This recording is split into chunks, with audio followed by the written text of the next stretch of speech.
You don't need this, my son-in-law sneered, snatching the keys to my brand-new Airstream trailer right out of my hand. He told me I belonged in a nursing home, not on the road. He drove away with my retirement dream thinking he had won, thinking he had finally put the old man in his place. But he made one mistake. He didn't check the glove compartment. What he found inside didn't just stop the car. It ended his entire life as he knew it. I am Darius Coleman, 70 years old, and for 40 years I moved freight across this country managing logistics for a federal transport fleet. I know how to track a package from a warehouse in Chicago to a doorstep in Miami without losing a second, yet somehow I didn't see that the biggest thief was sleeping in my daughter's bed. If you have ever been underestimated because of your age, hit that like button and subscribe. This is how I reminded my family who was really in charge. The heat coming off of the asphalt of my driveway was enough to distort the air, but the chill running down my spine had nothing to do with the Arizona summer. I stood there, my hand still half extended, staring at the empty space where my keys used to be. My son-in-law Gavin stood before me, twirling the keychain around his finger like a trophy. He was 35 years old, a man who wore suits that were too tight and drove a truck he couldn't afford, a man who had never looked me in the eye with anything other than veiled contempt. "I said you don't need this, Darius," Gavin repeated, his voice dripping with that casual arrogance that always made my teeth clench. He never called me Dad. He never called me Mr. Coleman. It was always just Darius, said with a tone that suggested he was tolerating a slow child. "A man your age has no business hauling 3 tons of aluminum down the interstate. You're a hazard. The highway patrol sees a black man in a rig like this. They are just going to look for a reason to pull you over. I am doing you a favor taking this off your hands." I looked past him, past his smug grin, searching for the one person who should have been standing between me and this disrespect. My daughter, Naya. She was sitting in the passenger seat of Gavin's massive black pickup truck, the engine idling with a low rumble that vibrated in my chest. The window was rolled down halfway. She looked at me for a split second, her eyes wide and fearful, before she dropped her gaze to her lap, studying her fingernails as if they held the secrets of the universe. "Nia," I called out, my voice steady, though my heart was hammering against my ribs like a trapped bird. "Is this what we discussed? Is this what your mother would have wanted?" Nia didn't look up. She mumbled something, her voice barely audible over the hum of the truck's air conditioning. "Gavin's right, Daddy. Your eyes aren't what they used to be. The reflexes, it's just safer this way. We don't want you to get hurt." My Nia, the girl I'd carried on my shoulders at parades, the girl Beatrice and I had put through private schools working double shifts so she wouldn't have to bow her head to anyone. Beatrice, God rest her soul, would have marched over there and dragged Gavin out of that truck by his ear. But Beatrice was gone, buried 3 years now, and in her absence Nia had shrunk. She had folded herself into the small, silent shape that Gavin preferred. Seeing her there, refusing to meet my eyes while her husband robbed her father in broad daylight, hurt more than the loss of the keys. It was a betrayal that cut bone deep. I turned my attention back to Gavin. He was enjoying this. He stepped closer, invading my personal space, smelling of stale coffee and expensive cologne. "Look, let's be real," he said, lowering his voice to a conspiratorial whisper. "Ideally, we would sell this thing and put the money back in the account where it belongs. But since you already blew the cash and signed the title, we are going to put it to use. Nia and the kids want to see the Grand Canyon. We are taking it tomorrow." I felt the blood rushing in my ears. That Airstream wasn't just a vehicle. It was a promise I had made to myself. For 40 years, I sat in an office directing trucks to places I never got to visit. I routed shipments to Yellowstone, to the Redwoods, to the Painted Deserts, always promising Beatrice that one day when the pension kicked in, we would go. We would see it all. I bought that trailer with the money from the life insurance policy she left me. It was supposed to be our trip, and now this mediocre stockbroker was claiming it for a family vacation I wasn't invited to. "You are taking my trailer," I stated, my voice low and dangerous, "without my permission." Gavin laughed, a sharp barking sound that grated on my nerves. "Permission, Darius? You are barely competent to manage your own breakfast, let alone a $150,000 asset. And don't worry about being lonely here in this big empty house while we are gone. We have a solution for that too." He pointed a thumb over his shoulder towards the street. "On our way out of town tomorrow morning, we will swing by and pick you up. But you aren't coming to the canyon. I already spoke to the director at Golden Oaks. They have a bed open in the assisted living wing. It is better this way. Safer." We already packed up most of your essentials from the garage. We will drop you off, you can get settled, and we will enjoy the trip, knowing you are secure. Golden Oaks, the state-run facility downtown, the place where they sent people who had no money and no family, the place that smelled of industrial cleaner and despair. He wasn't just stealing my vacation, he was evicting me from my own life. He was declaring me obsolete. You packed my things, I said, the words tasting like ash. Just the basics, Gavin said, turning his back on me. You won't need much where you are going, civilian clothes, a few photos, simple living for a simple man. He walked back to his truck, the keys to my Airstream jingling in his hand. He backed the truck up the hitch, clanging loudly as he connected it to my trailer. He did it with a practiced ease that told me he had been planning this for weeks. He hadn't just decided today. This was a coup, a hostile takeover of my assets and my freedom. I stood there frozen as he connected the safety chains. I watched as he checked the lights. I watched my daughter, my flesh and blood, stare straight ahead through the windshield, refusing to acknowledge the crime happening 3 feet away from her. "See you tomorrow, Darius," Gavin shouted out the window as he put the truck in gear. "Be ready by 8, and don't make a scene. It will only make it harder on Nia." He stomped on the gas. The tires of his truck spun on the gravel, kicking up a cloud of dust that coated my face. My Airstream, my silver bullet, my retirement dream lurched forward and followed him down the street. I watched it go until it turned the corner and disappeared from sight. I stood alone in the silence of the empty driveway. The sun was still hot, but I felt cold. A younger man might have chased them. A weaker man might have fallen to his knees and cried. I did neither. I wiped the dust from my face. I straightened my shirt. I walked into my house, the house I had paid for with sweat and equity, the house Beatrice and I had made a home. It was quiet, but it wasn't empty. It was filled with the ghosts of the past and the tools of my trade. I walked into my study and sat down at my desk, the mahogany cool under my fingertips. Gavin saw an old black man with gray hair and a slow walk. He saw a victim. He forgot who I was. He forgot that for 4 decades I was the man who solved the unsolvable. I was the man who tracked millions of dollars of inventory through hurricanes and strikes.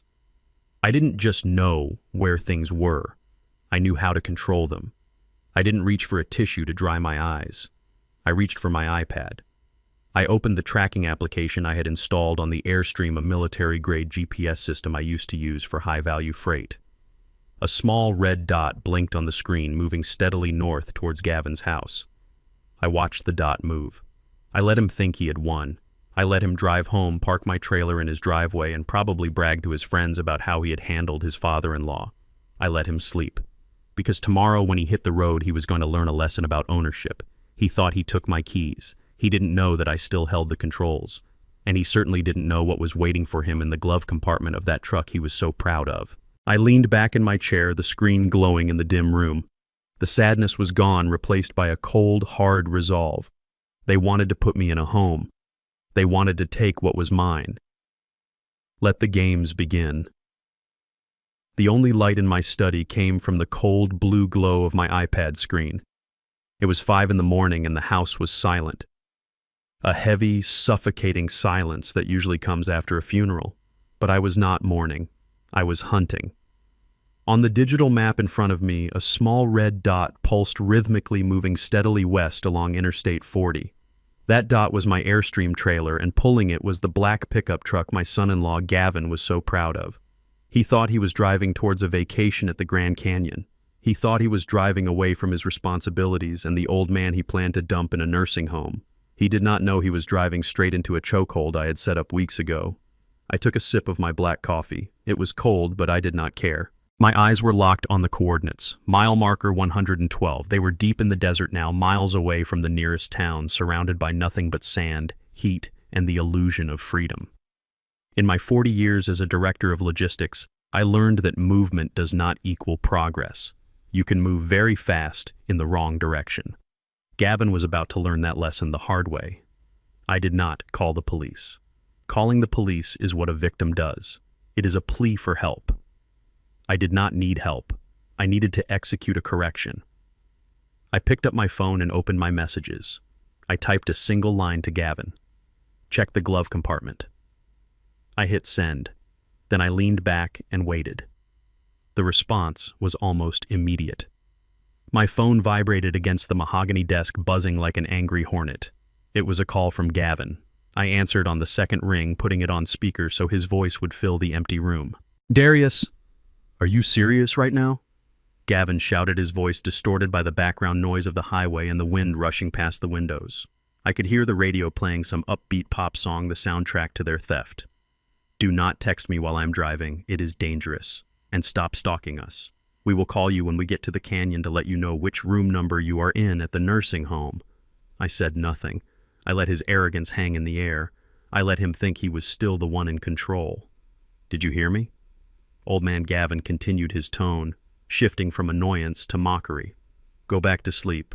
You are probably confused. You probably forgot we left. Open the glove compartment, Gavin," I said. My voice was calm flat, the voice I used when I had to fire a driver for stealing fuel. He laughed. A short, sharp bark. "What is this? A going-away present. Did you leave me some cash for gas? That would be nice of you, considering you are living rent-free in our lives." I heard the sound of the latch clicking open. I heard papers shuffling. Then the silence. The music in the background seemed to get louder as Gavin stopped speaking. The wind noise cut out as he likely rolled up the window. "What is this?" Gavin asked. His voice had changed. The mockery was gone, replaced by a thread of confusion. "Why is there a blue paper in here? It says repossession order. What kind of sick joke is this, Darius?" "It is not a joke," I replied. "Read the name on the creditor line." I heard the rustling of paper again. I could imagine Nia leaning over from the passenger seat trying to see what had made her husband go quiet. I could imagine the blood draining from Gavin's face as his eyes scanned the document. Darius Coleman. Gavin read slowly. "Why is your name on a repo order for my truck?" "Because you do not own that truck, Gavin," I said, "and neither does the bank. Not anymore. Last week the bank put your loan up for sale as a distressed asset. You have missed 4 payments in a row. You thought they were just sending you warning letters, but they were preparing to cut their losses. I bought the debt. I bought the note. I own the paper on that truck, Gavin, which means legally I am the owner of the vehicle you are driving. And since you are over 90 days delinquent, I have issued an order for immediate repossession." "You can't do that," Gavin stammered. The arrogance was melting away, revealing the panic underneath. "This is my truck. I leased it. I am the one driving it. You are the one defaulting on it," I corrected him. "You told me yesterday that I was incompetent. You told me I couldn't manage my own assets, yet here you are driving a vehicle you haven't paid for, pulling a trailer you stole, funded by a man you are trying to institutionalize." Nia's voice came through the speaker, then shrill and terrified. "Daddy, what does this mean? Why are you doing this?" I closed my eyes for a second. Hearing her voice still hurt, but pain was a luxury I could not afford right now. "It means, Nia, that your husband is driving stolen property, and I am not talking about the Airstream. I am talking about the truck. You are driving my property without my permission." "This is insane," Gavin yelled. "You bought my debt. Who does that? Who even knows how to do that?"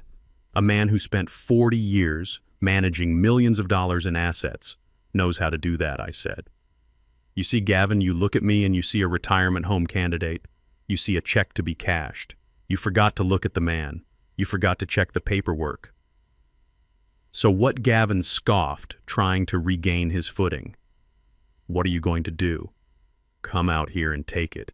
You are 300 miles away. By the time you get anyone out here, we will be in Nevada. You can't touch us." I watched the red dot on my iPad. It was moving at 70 miles per hour. He was trying to outrun the truth. "You are right, Gavin," I said softly. "I am not there, but my trailer is." "What are you talking about?" Gavin snapped. "The Airstream," I said. "I didn't just buy it for the leather seats and the view. I customized it. I installed a few security features, anti-theft measures." There was a pause. I could hear the gears turning in his head, but he was too slow. He was always too slow. "What kind of measures?" he asked, his voice tight. "The kind that allows the owner to immobilize the wheels remotely in case of theft," I said. I moved my finger over the iPad screen, hovering over the icon that looked like a padlock. "You are bluffing," Gavin said, but he sounded like he was trying to convince himself. "You wouldn't dare. We are on the highway. I am not bluffing, Gavin. I am securing my asset." I pressed the icon. On the screen, the status changed from moving to locking. "Good luck," I whispered. I hung up the phone just as I saw the speed on the GPS tracker begin to drop rapidly. 70, 50, 30, 0. The red dots stopped moving. They were stuck, dead in the water, in the middle of the desert, in a truck he didn't own attached to a trailer that had just become an anchor. I sat back in my chair. The silence in the room felt different now. It wasn't heavy anymore. It felt like the quiet before a storm. I knew exactly what was happening inside that truck cab. I knew the air conditioning was running burning fuel. I knew the panic was setting in. But I wasn't done. That was just the first lock. I had a whole ring of keys, and I was going to use every single one of them.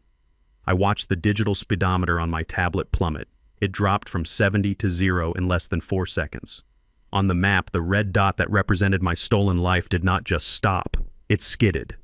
I could almost hear the screech of rubber burning against the hot asphalt of Interstate 40. I could imagine the smell of friction, the violent jerk of the seatbelts locking up, and the look of absolute terror on Gavin's face as the laws of physics suddenly turned against him. He had threatened to turn the truck around. He had threatened to come back here and settle the score with the old man. But he forgot that in the world of heavy transport, momentum is everything, and I had just taken his momentum away. The notification on my screen was simple and satisfying. It read, "Anti-theft protocol engaged. Wheels locked." The Airstream trailer was no longer a luxury vehicle rolling smoothly behind his truck. It had instantly transformed into a 3-ton anchor of aluminum and steel. It was a dead weight dragging him back, fighting every ounce of horsepower his engine could muster. I knew that truck. It was a powerful machine, but nothing on the consumer market is built to drag 3,000 pounds of locked rubber across a desert highway. The transmission would be screaming. The engine temperature gauge would be spiking into the red. Gavin was trying to fight a war of attrition against a machine I had weaponized. I leaned forward in my leather chair, my eyes fixed on the screen. I was not there to see the smoke rising from the tires, but I knew it was there. I knew the trailer had likely jackknifed, slightly blocking at least one lane of traffic, forcing him to the shoulder if he was lucky. He was stranded. He was miles from the nearest service station, surrounded by nothing but cactus dust and the relentless, unforgiving sun. He thought he could bully me. He thought he could take my keys and dictate my future. Now he was learning that control is not about who holds the keys. It is about who owns the system. But I was not finished. The lock was just the beginning. The desert is a cruel place, and it exposes weaknesses quickly. I opened another window on my iPad. This one was connected to the manufacturer's cloud service for the pickup truck. When I bought the debt on Gavin's truck, I didn't just buy the financial paper. I bought the rights to the vehicle's management profile. I saw that he had subscribed to the Premium Comfort package, a remote service that controlled everything from the navigation to the climate control. It was a subscription service paid monthly. And since the account was now in default, and I was the creditor, I had the right to suspend non-essential services. I tapped the screen. Cancel subscription. Confirm. It took about 30 seconds for the signal to reach the truck's onboard computer. I imagined the moment it happened. The blast of cold air that was keeping them comfortable in that black metal box would falter. The compressor would disengage. The fans would spin down. The silence of the AC cutting out would be louder than the engine. In the middle of the Arizona desert at noon, inside a black vehicle, the temperature rises fast. It goes from uncomfortable to unbearable in minutes. I was not trying to hurt my grandchildren. I knew the windows still worked. I knew they could open the doors, but I wanted Gavin to sweat. I wanted him to feel the heat of his decisions. I wanted the luxury he felt entitled to be stripped away layer by layer until he was left with nothing but his own sweat and his own failure. My phone rang. It was Gavin again. I answered, but I didn't speak. I just listened. The background noise was chaos. I heard the high-pitched crying of my grandchildren, a sound that twisted a knife in my heart, but I forced myself to remain steady. They were scared, but they were safe. Then I heard Nia. She was screaming, her voice shrill and bordering on hysteria. "It is so hot in here, Gavin. Do something. The baby is sweating. Open the windows." "I can't," Gavin shouted back, his voice cracking with panic. "The electronics are glitching. The windows won't roll down. The AC just died. This piece of junk is shutting down on me." It wasn't a glitch. I had put the vehicle into limp mode remotely. It was a safety feature designed to protect the engine when a critical failure was detected. It also happened to lock out most of the cabin controls to force the driver to stop. He was trapped in a sauna of his own making. Darius Gavin screamed into the phone. "I know you are there. I know you did this. You are trying to kill us. You are a sick old man. Turn it back on. Turn the air back on." I took a slow sip of my coffee. "You seem distressed, Gavin," I said calmly. "Perhaps you should check the glove compartment again. Maybe there is a manual in there that explains how to pay your bills." "You are crazy," he yelled, hitting the steering wheel. I could hear the thud of his fist against the plastic. "I am calling the police. Do you hear me? I am calling 911. I am going to tell them you hijacked the vehicle remotely. I am going to tell them you are a danger to yourself and others. You are going to rot in a cell for this." "Go ahead, Gavin," I said.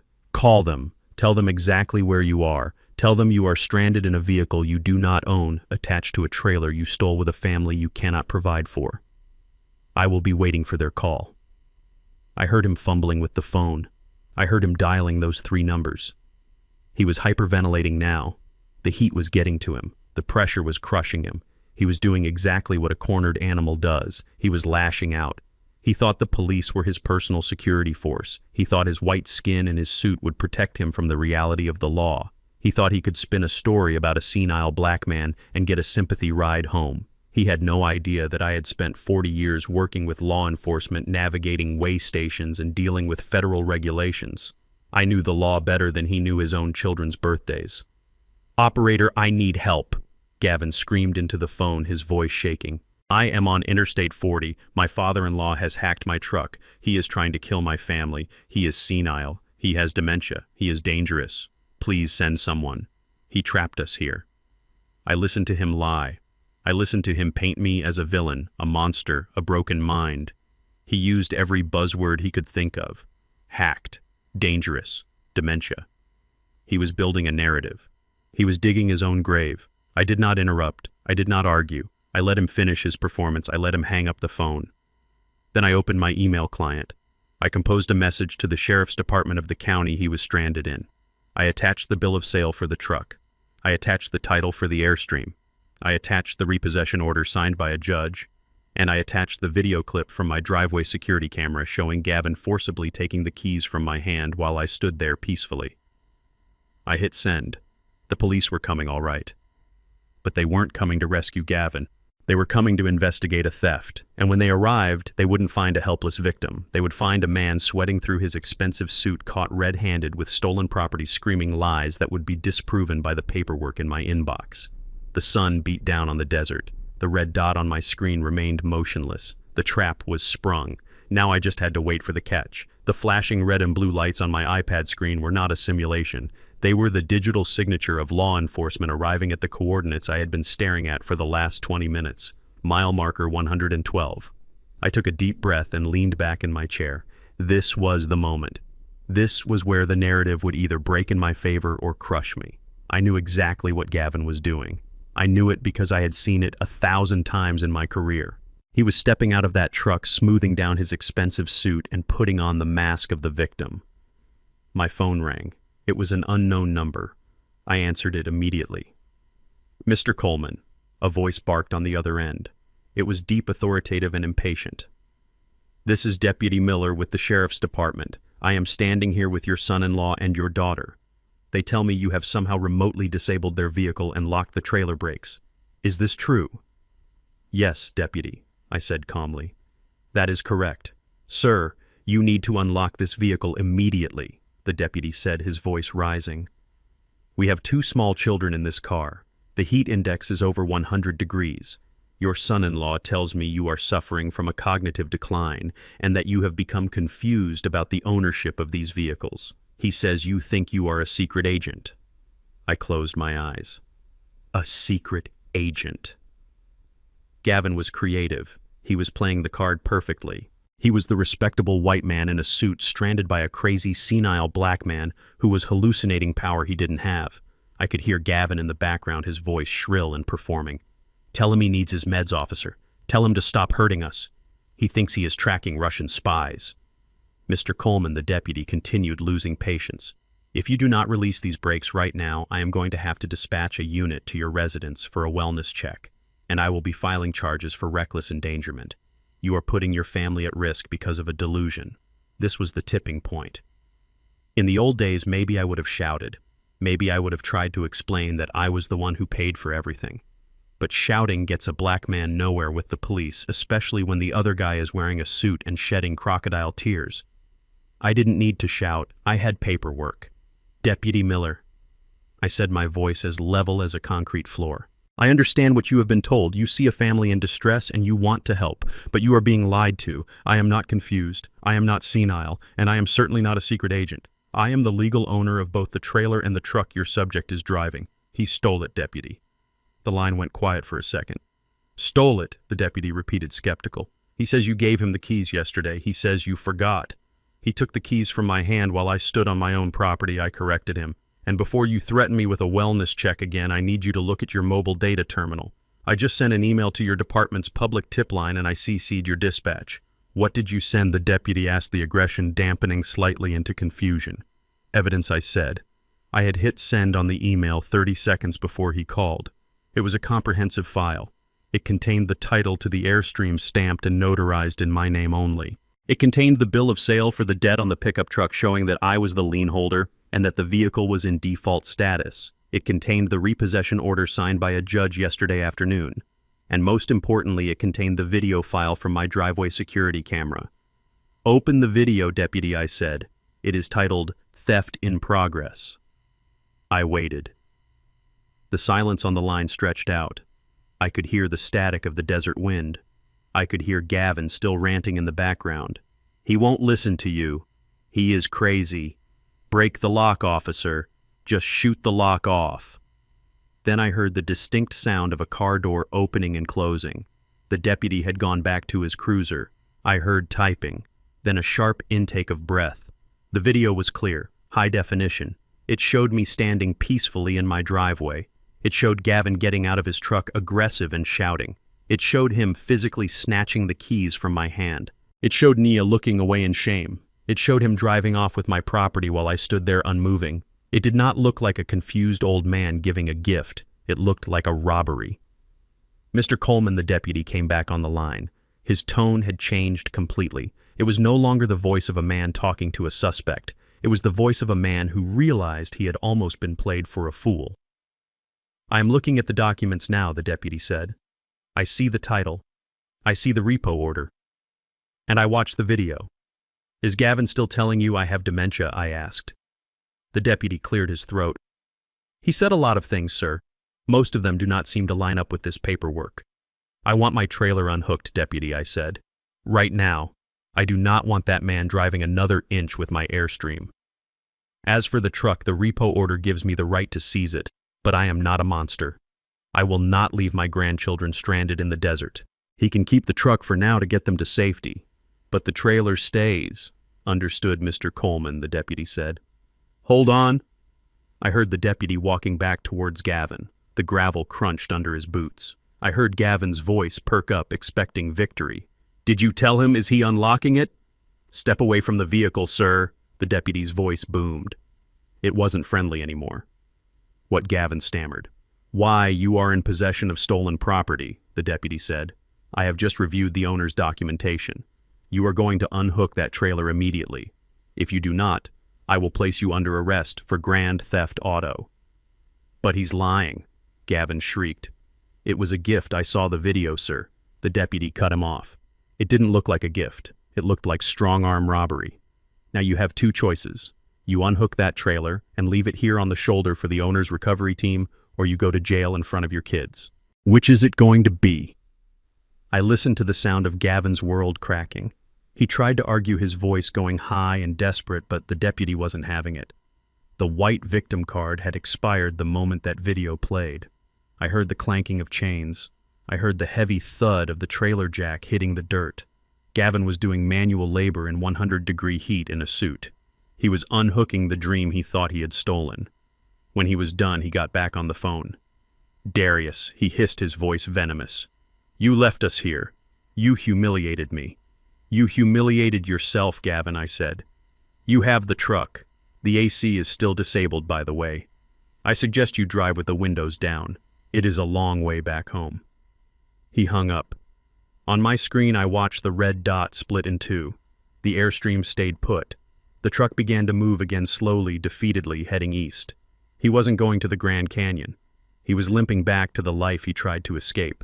I closed the tracking app, one asset secured, one enemy exposed, but the war wasn't over. Gavin was desperate now.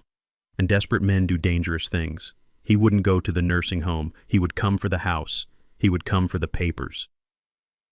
I stood up and walked to the wall safe behind my painting. I took out a thick file folder. It was time for my next appointment. Sloan was waiting. I knew exactly where Gavin was going. I didn't need a GPS tracker to predict the movements of a desperate man. When a rat is cornered in a maze, it doesn't stop to think. It runs back to the only source of food it knows. Gavin wasn't going home to cool off. He wasn't going to apologize to his wife for dragging her into the desert heat without air conditioning. He was driving that sweaty, overheating truck straight back to my house. He wasn't coming to return the truck. He was coming to burn the bridges he hadn't already destroyed. I wasn't there to greet him. I had left the house hours ago, right after I sent the email to the sheriff. I knew that once the police let him go, his humiliation would turn into a blind, destructive rage. He would come for the one thing he thought could save him from his financial ruin. The house. My house. In my mind's eye, I saw him pulling into my driveway, the truck's engine ticking as it cooled. I imagined him storming up the front steps, bypassing the key he had for emergencies, and kicking the door in. He wouldn't care about the alarm. He wouldn't care about the neighbors. He was past the point of caring about appearances. He was a man drowning, and he was looking for a life raft made of paper. He would go straight to my study. He would tear the books off the shelves. He would overturn the mahogany desk where I had spent 40 years managing logistics for a fleet that moved the American economy. He was looking for the wall safe behind the painting of the Blue Ridge Mountains, the painting Beatrice had loved so much. He needed the deed. He needed the physical copy of the title to my home. In his twisted, frantic mind, he thought that if he held the paper, he held the power. He thought he could forge a quick sale, liquidate my sanctuary, and use the cash to bury his mistakes before the world found out. He was screaming my name in an empty house, cursing the old man who had outsmarted him, smashing picture frames that held memories he never respected. But while Gavin was destroying my office, I was sitting in a climate-controlled conference room on the other side of town, sipping a glass of ice water. Across from me sat Sloan. She didn't look like the gritty private eyes you see in movies. She wore a tailored navy suit, and her hair was pulled back in a sharp, professional bun. She looked like a corporate shark, which was exactly why I hired her. She was the daughter of an old friend I had helped get sober back in the 90s. She owed me nothing, but she gave me loyalty that money couldn't buy. "Darius, you are not going to like this," Sloan said. Her voice was steady, devoid of the pity I hated. She slid a thick black folder across the glass table. It stopped perfectly at the edge right in front of my hands. I opened it. The first page was a summary of Gavin's financial health. It was an autopsy of a disaster, red ink everywhere, maxed out credit cards, personal loans with interest rates that should be illegal. And then the centerpiece of his failure, a trading account statement. "He didn't just lose money," Sloan explained, tapping a manicured fingernail on the page. "He incinerated it. 6 months ago, Gavin leveraged everything he could touch. He took out cash advances. He borrowed from friends. And then he poured $200,000 into a speculative cryptocurrency exchange that turned out to be a Ponzi scheme. It collapsed last Tuesday." I stared at the numbers. $200,000. Gone. Vaporized into the digital ether. "He is insolvent," Darius Sloan continued. "But that is not the worst part. The people he borrowed the initial stake from aren't banks. They are hard money lenders, the kind that don't send letters. They send people with baseball bats. That is why he tried to take the trailer. He needed a quick 50 grand to keep them away for another month. When you took the trailer back, you didn't just ruin his vacation, you took away his hush money. So he is coming for the house," I said, connecting the dots. "He needs to sell the house to pay the sharks." Sloan nodded. "But he can't sell the house, Darius, because he already mortgaged it." The room went silent. The hum of the building's ventilation system seemed to fade away. I looked up at Sloan, confusion warring with anger in my chest. "That is impossible," I said. "I own that house free and clear. I paid off the mortgage 5 years ago. The deed is in my name and Beatrice's name." "Turn to page 4, Sloan said softly. I turned the page. It was a copy of a loan document from a predatory lending firm dated 3 months ago. It was a second mortgage on my property secured against the equity. A loan for $200,000. I scanned the bottom of the page for the signatures. I expected to see a clumsy forgery of my own name. I expected to see Gavin's handwriting trying to mimic mine. But my name wasn't there. Instead, there was a signature that made my breath catch in my throat. It was delicate, looped, and familiar. It was Beatrice's signature. Beatrice Coleman. My wife. My partner. The woman I had buried 3 years ago. "He didn't forge your name," Sloane said, her voice tight with suppressed anger. "He knew a forgery of your signature might be flagged because you are still active in the credit system. So he used a loophole. He dug up an old, durable power of attorney document that Beatrice signed 10 years ago, back when she had her first health scare. It gave power of attorney to her daughter Nia in the event of incapacitation. I felt a cold numbness spreading through my limbs. I looked at the signature again. It wasn't Beatrice's hand. I knew every curve of her writing. This was an imitation. A good one, but an imitation. And then I looked at the witness line. Witnessed and authorized by attorney-in-fact Nia Coleman Miller. The room seemed to tilt. "Nia, my daughter, my baby girl, he forced her to do it," Sloane said quickly, seeing the look on my face. "We have text messages, Darius. He threatened her. He told her he would leave her. He told her he would take the kids and tell the court she was unfit. He told her it was just a temporary loan, that he would pay it back before anyone noticed. He made her sign her dead mother's name to a lien on the house she died in." I closed the folder. I placed my hands flat on the cool leather of the folder cover. I tried to breathe, but the air felt thin. Gavin hadn't just stolen my money. He hadn't just insulted me. He had desecrated the memory of my wife. He had dragged our daughter into a felony fraud that spit on her mother's grave. He had used the ghost of the woman who loved him, who welcomed him into our home, to finance his gambling addiction. This wasn't about money anymore. This was a violation of the sacred. Beatrice loved that house. She planted the roses in the front yard. She picked the paint for the kitchen. That house was her legacy to her grandchildren, and Gavin had pawned it like a cheap watch. And Nia had held the pen. She had let him guide her hand. She had chosen her husband's lies over her mother's honor. I stood up. The chair scraped loudly against the floor. Darius, Sloane said, standing up with me. "What do you want to do? We can go to the police with this right now. This is fraud, identity theft, elder abuse." "Not yet," I said. My voice sounded strange to my own ears. It was hollow, empty of the warmth that usually defined me. "If I go to the police now, Nia goes to jail too," I said. "She signed the papers. She is a co-conspirator." Sloane nodded. "She is, but she was coerced." "It doesn't matter," I said. "She is an adult. She made a choice. But I need to hear it from her. I need to know if she is too far gone to be saved." I picked up the folder. I didn't feel like a father anymore. I felt like a judge who had just read a damning verdict. "Call the bank that holds this fraudulent note," I told Sloane. "Tell them the owner of the property disputes the debt. Freeze the asset. And Sloane initiate Protocol B." "Protocol B," Sloane repeated. "That cuts everything, Darius.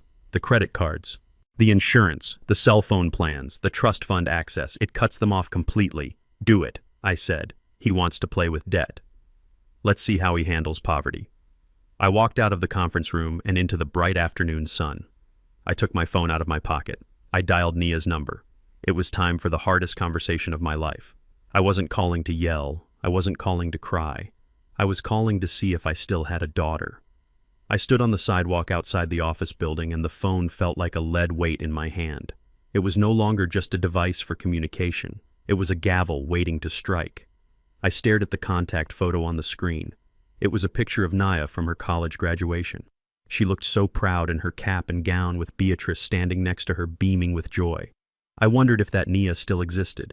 I wondered if the woman who was about to answer the phone was a stranger wearing my daughter's face. I pressed the call button. The ringing sound echoed in my ear. 1 ring, 2 rings, 3. "Daddy." Her voice was shaky. She was probably still in that sweltering truck, wiping sweat from her forehead, trying to keep the kids calm while Gavin raged at the steering wheel. "Daddy, please, you have to stop this. Gavin is going crazy. The kids are miserable. Just unlock the trailer. We can talk about this when we get home." I did not answer her plea. I did not ask how the grandchildren were. I could not afford to care about their comfort right now. I had to know the truth. I had to know if the rot had spread to the roots. "Nia," I said. My voice was low. It did not sound like her father. It sounded like the director of logistics investigating a cargo theft. "I am going to ask you one question, and the rest of your life depends on the answer. I do not want to hear about the trailer. I do not want to hear about Gavin. I want you to tell me about the loan." The silence on the other end was instant and absolute. It was not the silence of confusion, it was the silence of guilt. It was the kind of silence that screams louder than a confession. "What loan?" she whispered eventually, but the lie was so weak it crumbled before it even hit the air. "The $200,000 second mortgage on my house," I said. "The one signed by Beatrice Coleman 3 months ago. Your mother has been dead for 3 years, Nia. Did you know Gavin forged her signature? I waited for her to deny it. I prayed to a God I had not spoken to in years that she would scream.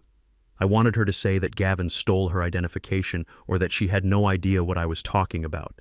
I wanted her to be a victim. I wanted her to be innocent. But then came the sound that broke me. It was a sob. A ragged, ugly sound of pure misery. I had to. She cried, "Daddy, I didn't have a choice." "You knew." I stated. It was not a question anymore. He didn't forge it. She choked out. "I did. I signed it. I used the old power of attorney papers. The ones Mom signed before the surgery." The world stopped. My knees actually buckled. I had to lean against the brick wall of the office building to keep from falling. My daughter. My Nia. She had taken the legal authority her mother gave her in a moment of vulnerability and used it to rob her mother's legacy. "Why?" I asked. The word came out as a raspy whisper.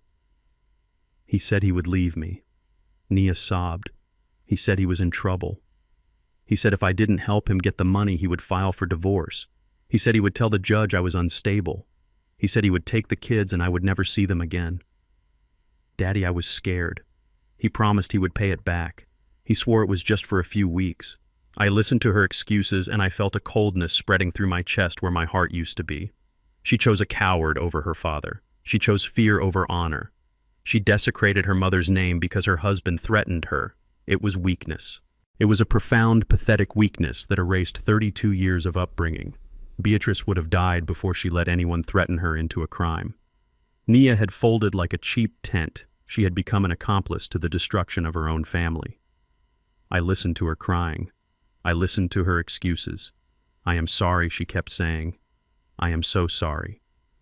But sorry does not pay back a $200,000 lien.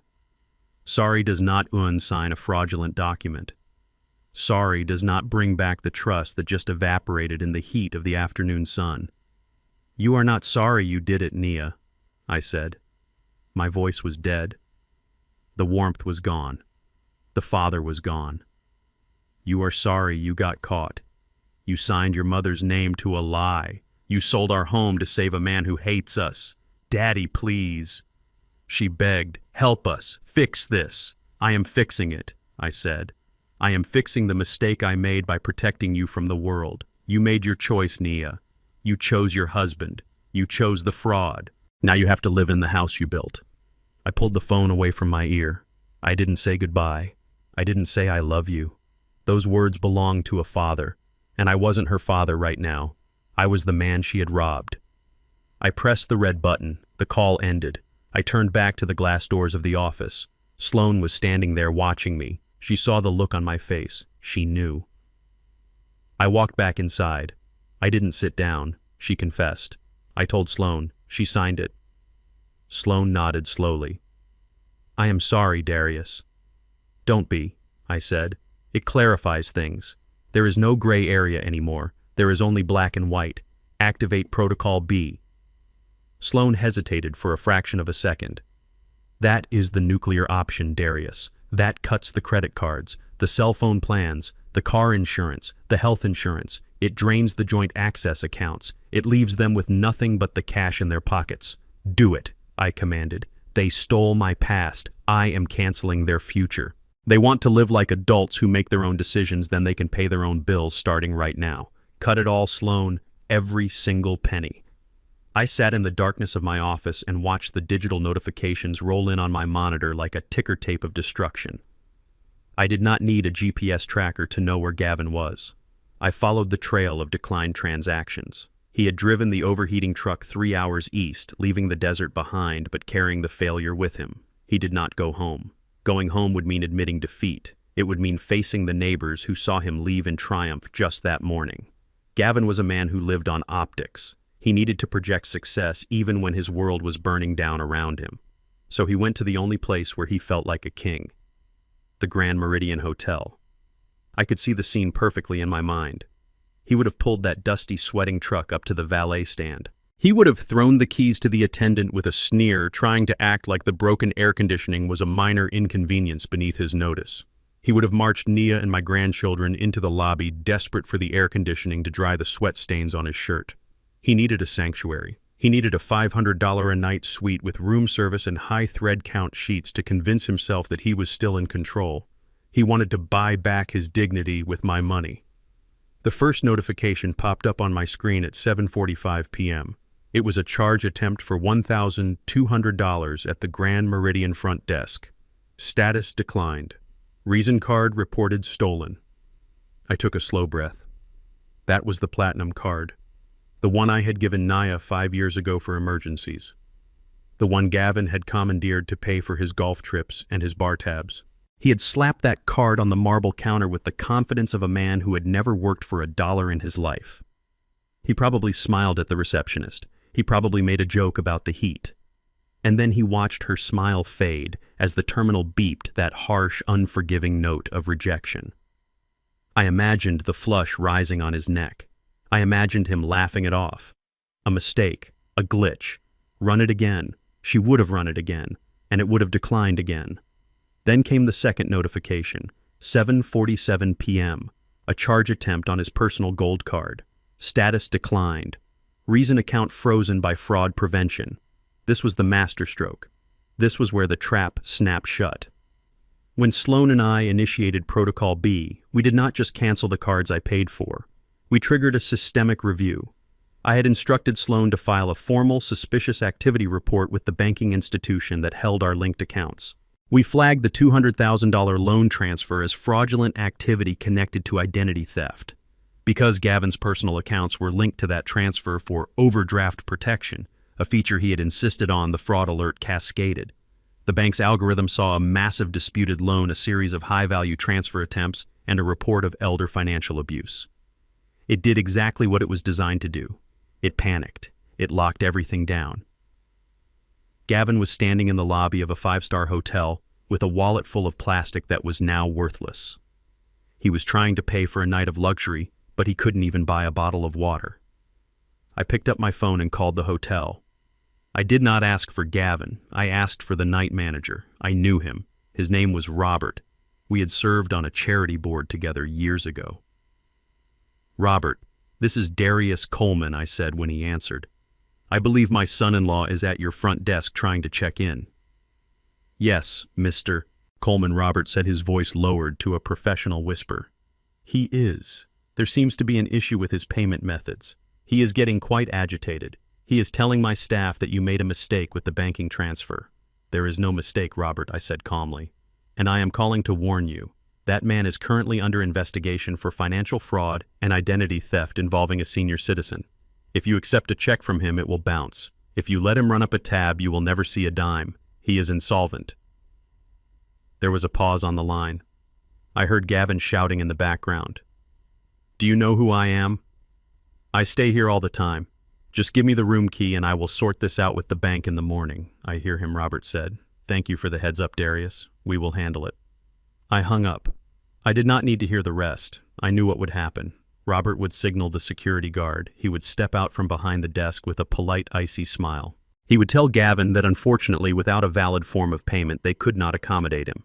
He would ask him to leave the premises. Gavin would explode. He would threaten to sue. He would scream about his rights.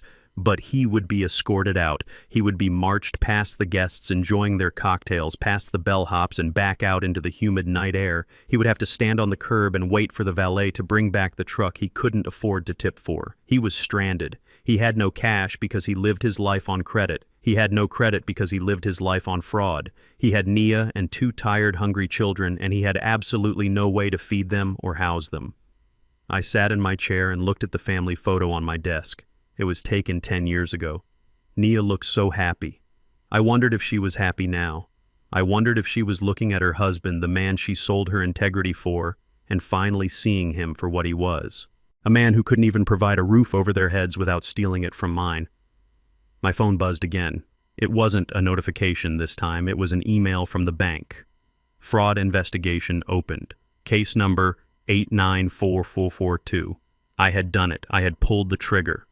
By filing the report about the forged mortgage, I had essentially nuked Gavin's financial identity. He wasn't just broke, he was radioactive. No bank would touch him, no lender would answer his calls. His credit score was about to crater into the earth. I stood up and walked to the window. The city lights were twinkling in the distance. Somewhere out there, Gavin was realizing that the ATM he had been punching for 5 years had just eaten his card. He was realizing that Darius Coleman wasn't just a source of funds. I was the dam holding back the river, and I had just opened the floodgates. He would be desperate now, truly desperate. He had no money. He had no place to go. He had a wife who was likely hysterical and children who needed dinner. The hotel lobby had rejected him. The credit card companies had rejected him. There was only one place left for him to go. He would come here. He would come to the source. He wouldn't come to apologize. He wouldn't come to beg. His ego was too fragile for that. He would come to take. He would come to force a signature. He would come to try and physically intimidate the old man he thought was weak. I turned away from the window. I walked out of the study and down the hall to the front door. I checked the deadbolt. It was solid. But locks are for honest people. Gavin wasn't honest. I picked up the phone again and dialed Sloan. "He is locked out," I said. "He is on his way here." "I know," Sloan replied. Her voice was sharp alert. "I have a team on standby. 2 men, ex-military. Do you want them at the perimeter?" "No," I said. "I want them inside. I want them in the living room. Bring the dog." "The dog?" Sloan asked. "You mean Brutus?" "Yes," I said. "Gavin hates dogs. And Brutus hates loud noises. It seems like a perfect match." I hung up the phone. I wasn't going to hide. I wasn't going to call the police and wait 20 minutes for a patrol car while he kicked down my door. I was going to sit in my armchair. I was going to wait for him. And when he broke into my sanctuary expecting a frail old victim, he was going to find a fortress. He wanted to play the tough guy. He wanted to use force. Fine. I would speak his language. I went to the kitchen and poured myself a glass of water. My hand was steady. My heart was calm. The sadness was gone, burned away by the righteous anger of a man defending his castle. Let him come. Let him bring his rage and his entitlement. I had something waiting for him that was heavier than a trailer and colder than a frozen bank account. I had the truth. And tonight I was going to deliver it with both barrels. The sound of shattering glass cuts through the silence of a suburban midnight like a gunshot. I was not asleep. I was sitting in my wingback chair in the living room facing the hallway that led to the kitchen. I knew he would not come through the front door. The deadbolt was too strong, and Gavin was not a skilled burglar. He was a desperate amateur. He went for the kitchen window just as I anticipated. I heard the latch give way and the heavy thud of a body hitting the linoleum floor. He was breathing hard, ragged gasps that echoed through the quiet house. I could smell him from here. The stale sweat of a man who had spent hours in a hot truck and the metallic tang of fear. I did not move. I rested my hands on the armrests of my chair and waited. I heard his footsteps stomping down the hall. He was not trying to be stealthy. He wanted to be heard. He wanted to project power. He rounded the corner into the living room, and for a moment he was just a silhouette against the moonlight streaming through the broken window. He was holding a baseball bat. It was an aluminum bat, probably one he bought for my grandson that he never used. He gripped it with white knuckles, his chest heaving, his expensive suit ruined and stained. "Darius," he screamed. His voice was a cracked, broken thing. "Where are you, old man? I am not playing games anymore. Give me the deed. Give me the papers, or I swear to God I will tear this house apart with you in it." He took a step forward, raising the bat. He looked wild. His eyes were bloodshot and wide, focused on the empty space where he thought I would be cowering. He expected to find a 70-year-old man trembling in his pajamas. He expected a victim. He expected easy prey. I reached out and clicked the lamp on the side table. The sudden burst of light blinded him for a second. He flinched, raising his arm to cover his eyes. "Hello, Gavin," I said. My voice was calm. It was the voice of a man who had watched storms roll in over the loading docks and never blinked. "You seem upset." He lowered his arm and saw me. He saw me sitting there fully dressed in my pressed slacks and a button-down shirt. He saw the glass of water on the table. He saw that I was not afraid, and that made him furious. "Sign the papers," he roared, stepping closer and swinging the bat in a menacing arc. "I need that house. I need the money tonight. You ruined me, Darius. You took my car. You took my credit. You are going to fix this right now, or I am going to crack your skull open." He took another step. He was 5 feet away. He was within striking distance. He thought he was the only predator in the room. He was wrong. I did not stand up. I did not raise my voice. I simply nodded once. From the shadows behind my chair, 2 mountains of men stepped into the light. They were Sloane's best assets. Ex-military contractors who moved with a terrifying silent grace. Gavin froze. He looked from one to the other, his brain trying to process how the room had suddenly shrunk. And then came the low, rumbling growl from the corner. Brutus, my Doberman, stepped out from the shadows. He was 100 pounds of muscle and teeth, and he was looking at Gavin like a steak dinner. Gavin hated dogs. He had kicked Brutus once 5 years ago when he thought I wasn't looking. Brutus had not forgotten. "Get them back!" Gavin shrieked, backing up the bat, trembling in his hands. "Call them off, Darius. You broke into my house, Gavin," I said.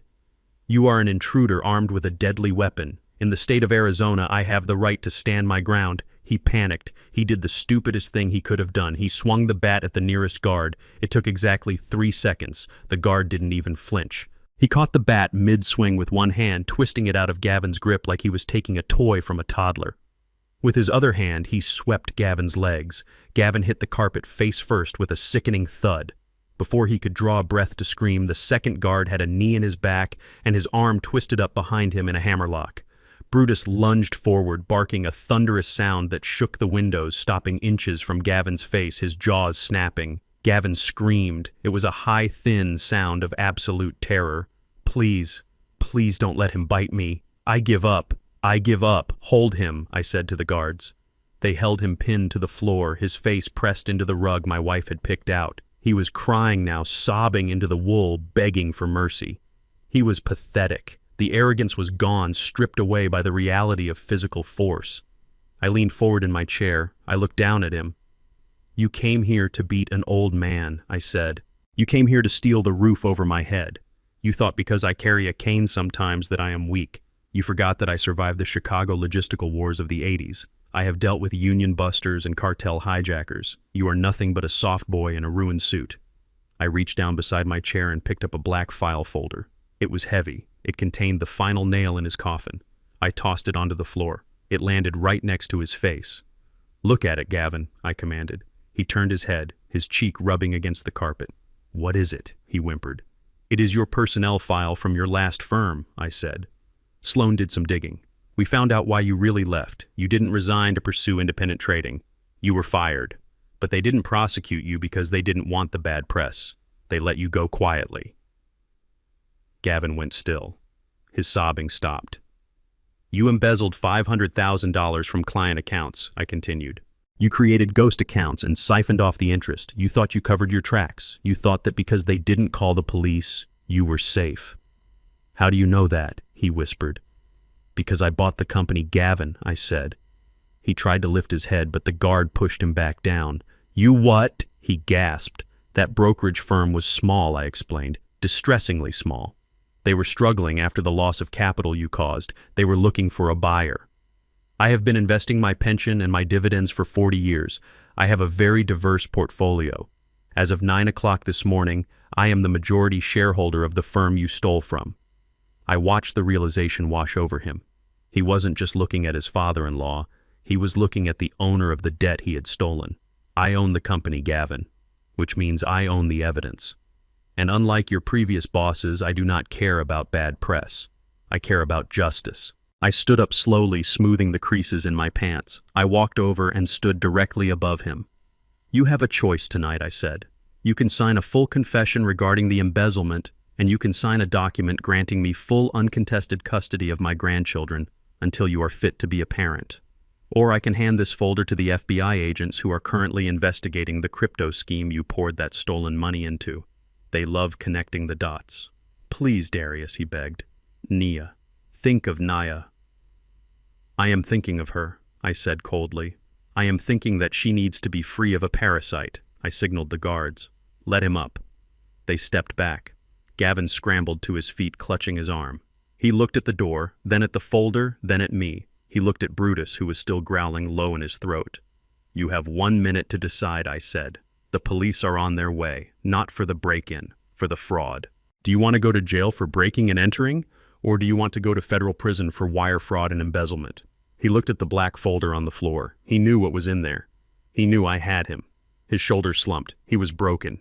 Give me the pen, he whispered. I handed him a pen from my pocket. He signed the confession on my coffee table, his tears staining the paper. He signed away his rights. He signed away his freedom. Now get out, I said. He ran. He ran out the back door into the night, leaving his dignity and his future on my living room floor. I watched him go. I picked up the folder. The police were coming. But this time I had the evidence to put him away for a long, long time. And I hadn't even played my final card yet. Nia was next. You stared at the black folder on the carpet, Gavin, and your eyes were wide with a question you were too afraid to ask, but I will answer it for you anyway. You are wondering how a retired logistics manager could afford to buy a brokerage firm in a single morning. You are wondering how the man you plan to put in a state-run nursing home could write a check that clears for millions without blinking. You made the same mistake everyone makes. You looked at my job title, but you never looked at my portfolio. I did not just move boxes, Gavin. I moved the future. Back in the early 90s, when everyone else was ignoring the internet, I saw what it meant for supply chains. I saw that logistics was about to become the backbone of the global economy. I didn't just work for the transport company. I invested in the technology partners. I became what they call an angel investor. I put my savings into tracking software, into automated warehousing, into the very systems that run the world today. I lived quietly because I value peace over prestige. I drove a sedan because it was reliable, not because I was poor. You thought you were stealing from a pensioner living on a fixed income. In reality, you were trying to rob a man whose net worth is larger than the GDP of some small countries. I have more money in my rainy day fund than you will earn in 10 lifetimes. I watched the color drain from his face as the magnitude of his error crashed down on him. He wasn't just fighting a father-in-law. He was fighting a titan he had mistaken for a peasant. He realized that the crumbs he had been stealing from my accounts were nothing compared to the feast he could have had if he had just been a decent human being. Greed had blinded him, and now the truth was burning his eyes. I stepped closer, my shadow falling over him like a judgment. The embezzlement confession is just the beginning, I said, my voice dropping to a register that vibrated in the floorboards. We are going to talk about my daughter and my grandchildren. I know you manipulated Nia. I know you threatened her. I know you used her fear to turn her into a criminal. You broke her spirit so you could use her as a shield for your own failures. I pulled a second document from my jacket pocket. It was a single page, simple and brutal. This is a voluntary relinquishment of custody and a restraining order, I said. You are going to sign this too. You're going to agree to sole legal and physical custody of the children being awarded to me. You are going to agree to stay 500 yards away from Nia and the kids for the rest of your life. You are going to disappear, Gavin. You are going to become a ghost.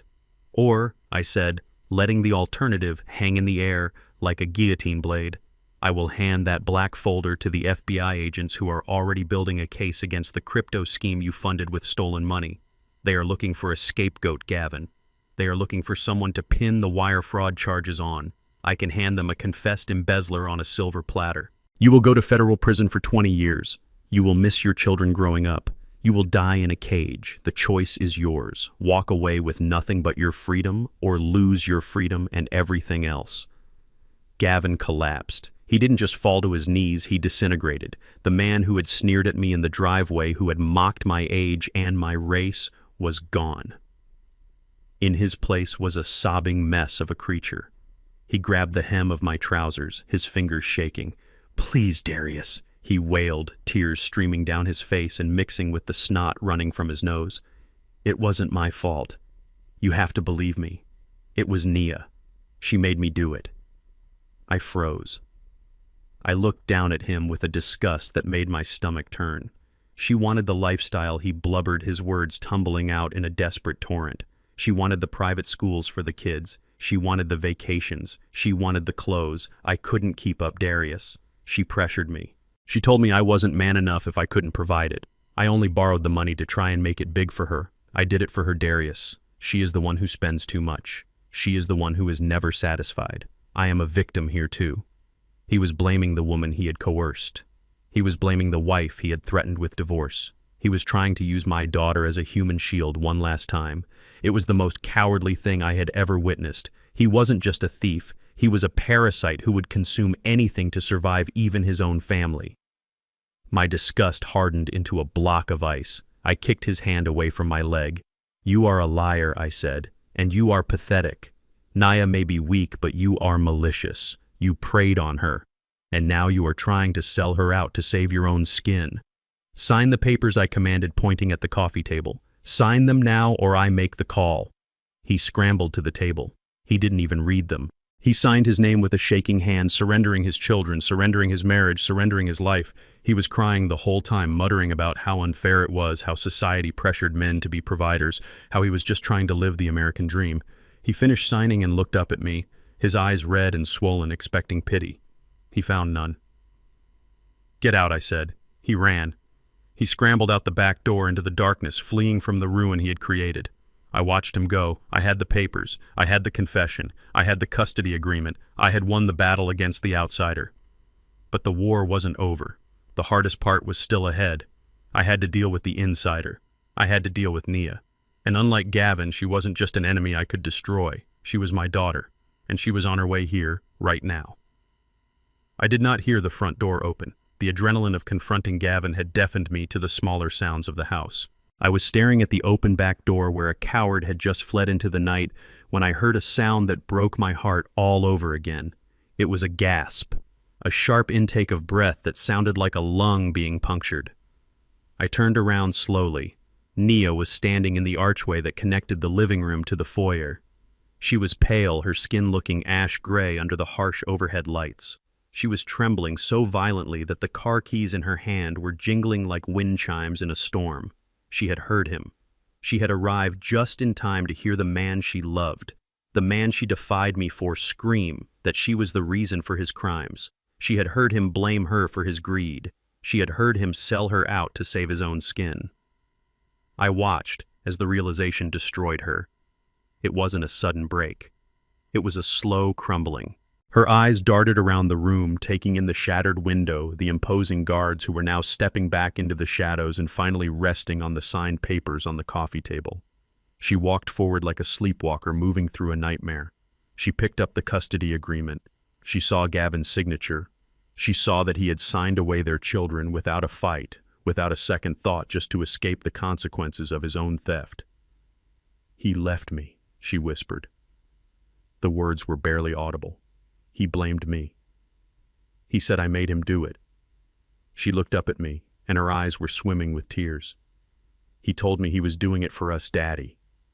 He told me he was building an empire. He told me you didn't understand ambition. He said we were partners." "You were never partners, Nia," I said, my voice heavy with the fatigue of the night. "You were his host. He was a parasite. And when the host ran dry, he tried to detach and find a new one. He didn't just leave you. He threw you to the wolves to buy himself 5 minutes of a head start." The reality hit her and her legs gave out. She dropped to the floor right there on the rug where Gavin had groveled moments before. She didn't care about dignity anymore. She didn't care about the guards watching. She crawled towards me across the carpet. She looked like a child again, a little girl who had scraped her knee and wanted her father to make the pain go away. She reached out and wrapped her arms around my legs, burying her face against my shins. "Daddy, please," she sobbed, her body racking with heaving cries. "I am so sorry. I didn't know he was like this. I was blind. I was stupid. Please forgive me. You have to help me. I don't know what to do. He ruined everything." She squeezed my legs tighter, clinging to me as if I were a life raft in a hurricane. "I can't go to jail, Daddy. I can't lose the kids. You have to fix this. You always fix everything. Please tell the lawyers to stop. I will do anything. I will leave him. I will divorce him. Just save me. I am your daughter." I looked down at the top of her head. I remembered braiding that hair when she was 5 years old. I remembered the smell of her baby shampoo. I remembered the promise I made to Beatrice the day she was born, that I would always protect her. Every instinct in my body screamed at me to reach down to pull her up, to hold her and tell her that I would make the monsters go away. That is what a father does. That is what I had done for 32 years. But then I looked at the wall safe. I thought about the document inside, the mortgage deed, the one with Beatrice's name scrawled across the bottom in Nia's handwriting. I felt the ghost of my wife standing beside me. I wondered what Beatrice would say. Would she forgive the daughter who sold her sanctuary to a shark? Or would she see the woman who had betrayed the fundamental code of this family? Beatrice was kind, but she was not weak. She believed in consequences. She believed that you are defined by what you do when things get hard. Nia wasn't crying because she had hurt me. She wasn't crying because she had dishonored her mother. She was crying because her safety net had ripped. She was crying because she was afraid of the cold. She wanted me to be the heater. She wanted me to pay the bill for the wreckage she helped create. I reached down. I didn't hug her. I took her hands and peeled them off my legs. It took strength because she was holding on for dear life. I stepped back, creating a distance between us that felt wider than the Grand Canyon. "No, Nia," I said. She looked up at me, her face streaked with mascara and tears, her mouth open in shock. "What I said, no," I repeated. "I cannot save you from this. I will not save you from this." "Daddy, please," she begged, reaching for me again. "Don't." I snapped, my voice sharp enough to make her flinch. "Don't call me that. You lost the right to appeal to my fatherhood the moment you put a pen to that paper. You forged your mother's signature, Nia. You took the name of the woman who gave you life, the woman who worked double shifts to buy you that house, and you used it to steal from her ghost. You desecrated her memory to buy designer purses and fund your husband's gambling." "I didn't mean to," she wailed. "You did mean to," I shouted, my control finally slipping. "You knew it was wrong and you did it anyway because it was easier than standing up to him. You chose the path of least resistance. You chose comfort over character. You chose him over us." I walked over to the door and opened it wide. The night air rushed in, humid and heavy. "You made your choice," I said, pointing into the darkness. "You signed the papers. You chose your team. Now you have to go play the game." "Where am I supposed to go?" she cried, standing up shakily. He took the truck. "The accounts are frozen. I have nothing." "You have exactly what you earned," I said. "You have your freedom from my rules. You have your independence. Go find your husband. Go find a shelter. Go find a job. I don't care where you go, Nia, but you cannot stay here. This house belongs to Beatrice and Darius Coleman, and you are not a Coleman anymore. You are a thief who broke into our home." She stared at me for a long moment, waiting for the punchline, waiting for the moment I would crack and offer her a guest room. When she saw nothing but granite in my eyes, she finally understood. She turned and walked out the door. She walked past the shattered window glass. She walked out into the darkness where Gavin was waiting. I watched her go. I watched my daughter disappear into the night. I closed the door and locked it. Then I slid the deadbolt home. It was the loudest sound I had ever heard. I was alone in my fortress. I had won the war, but the victory tasted like ash. I sank into my chair, and for the first time that night, I let the tears fall. But I did not unlock the door. The lesson had to be learned. And school was now in session. Part 11. The USB in the glove compartment. The darkness of Washington Park was not peaceful that night. It was a shroud covering the wreckage of a marriage that had run out of road. My son-in-law Gavin and my daughter Nia were not sleeping in a 5-star hotel suite. They were contorted into the cab of a repossession-marked pickup truck parked in the shadows of a public playground. The engine was off to save fuel. The windows were cracked just enough to let in the humid night air and the whine of mosquitoes, but not enough to let in a breeze. The smell inside that cab was a toxic cocktail of stale fast food sweat and the sharp acidic stench of resentment. Nia was curled against the passenger door, trying to put as much distance as possible between herself and the man who had traded their children for a get-out-of-jail-free card. She was not sleeping. Her breathing was jagged, a wet hitching sound that punctuated the silence. She was staring out at the empty swing set, watching the ghosts of the life she thought she had swing back and forth in the wind. She had no money. She had no home. She had no father because she had signed him away for a loan that didn't even exist anymore. Gavin sat in the driver's seat, gripping the steering wheel like it was the only thing keeping him from falling off the edge of the earth. He was staring at the dashboard, his eyes burning with fatigue and fury. He wasn't thinking about how to fix things. He was thinking about who to blame. He blamed the bank. He blamed the market. He blamed Nia for spending too much. But mostly, he blamed me. He blamed the old black man he thought he could bury. He hated me with a purity that consumed him. He punched the dashboard in a spasm of impotent rage. The plastic cracked. It was a fitting sound for the night. Everything around them was breaking. The impact of his fist against the dash jarred the glove compartment.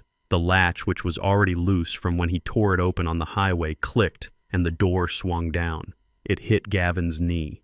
He looked down at it, ready to rip it off its hinges. The little light inside flickered, illuminating the empty space where the repo order had been. And then he remembered. The text message I sent him on the highway. Check the glove compartment. He had checked it. He had found the blue paper. He had found the debt. But in the silence of the park, with his life in ruins, a thought wormed its way into his brain. Darius Coleman was a man of details. Darius Coleman was a man of layers. When I said check the compartment, I didn't just mean open it. I meant inspect it. Gavin leaned over. He swept his hand into the dark recess of the compartment, feeling the plastic lining. He felt along the back wall. He felt along the floor. His fingers brushed against a seam that felt uneven, a ridge of plastic that shouldn't be there. He pulled out his phone and turned on the flashlight. He shone the beam into the back of the box. There was a false bottom. It was a modification I had made years ago when I used that truck to transport cash payments for contractors. A simple pressure latch hidden under the felt lining. Gavin pressed the latch. With a soft mechanical click, the false floor popped up. He held his breath. For a second, the old greed flared up in his eyes. He thought it might be cash. He thought maybe, just maybe, the old man had left a stash of emergency money. He reached in his fingers, trembling. He didn't pull out a stack of bills. He pulled out a small silver USB drive. It was cold to the touch. It was heavy. It looked like a bullet. Nia sat up. The movement of the light caught her attention. She wiped her eyes and looked at him. "What is that?" she whispered, her voice hoarse. Gavin looked at the drive. He turned it over in his hand. There was a piece of masking tape on the side. Written in my handwriting were 2 words. The truth. "It is him," Gavin hissed. "He left this. It has to be the accounts. It has to be the access codes to the crypto wallet. He kept saying he owned everything. Maybe this is how we get it back." He was delusional. He was drowning and hallucinating a life raft. He reached into the back seat and grabbed his laptop bag. He pulled out his sleek computer. He opened it. The screen flashed a low battery warning, 14%, just enough time to hang himself. He jammed the USB drive into the port. The laptop chimed. A file folder opened on the screen. There was only one file. It was an audio file labeled Exit Strategy 004.wave. Gavin hesitated. The title didn't sound like bank codes. It sounded ominous. But Nia leaned in. "Play it," she said. He double-clicked. The media player opened. The sound filled the small cab of the truck, loud and crystal clear. It was the sound of ice cubes clinking in a glass. Then the sound of Gavin's voice. Relaxed, arrogant, drunk. "Baby, you just have to be patient," Gavin's voice said. It was smooth, the voice he used when he was charming a client or a mistress. "The old man is 70. He has high blood pressure. I give him 2 years tops, maybe less if we keep the stress levels up." Then a woman's voice. It wasn't Nia's. It was younger, breathier. It was the voice of the receptionist at his old firm. "But are you sure he has the money, Gavin? You said he lives like a monk." Gavin laughed on the recording. "That is the best part. He sits on a mountain of equity. The house alone is worth $500,000, plus the life insurance. When he kicks the bucket, I get power of attorney over the estate. I liquidate everything." "And what about the wife?" the woman asked. "What about Nia?" Gavin scoffed. The sound was sharp and cruel. "Nia is a cow. She is useful for now because she has the old man's trust. I need her to sign the papers. But once the money hits my account, I am done. She is boring, Tiffany. She is exhausted. She has let herself go. I will cut her a check, give her the minivan, and she can go cry to her dead mother. You and me, though, we are going to Rio. First class. Just wait for the funeral." The recording ended. The silence that followed was heavier than the truck itself. Gavin sat frozen. His hand hovered over the laptop, his face pale in the screen's glow. He didn't look at Nia. He couldn't. Nia wasn't moving. She was staring at the dashboard. She was processing the words, the cow, boring, exhausted. Wait for the funeral. It wasn't the fraud that broke her. It wasn't the theft. It was the contempt. She realized in that second that she had destroyed her father for a man who despised her. She had sold her soul for a man who was planning to discard her like a used wrapper the moment he got paid. Gavin, she whispered. It was a sound of pure devastation. Gavin slammed the laptop shut. That is fake, he stammered, turning to her, his eyes wide with panic.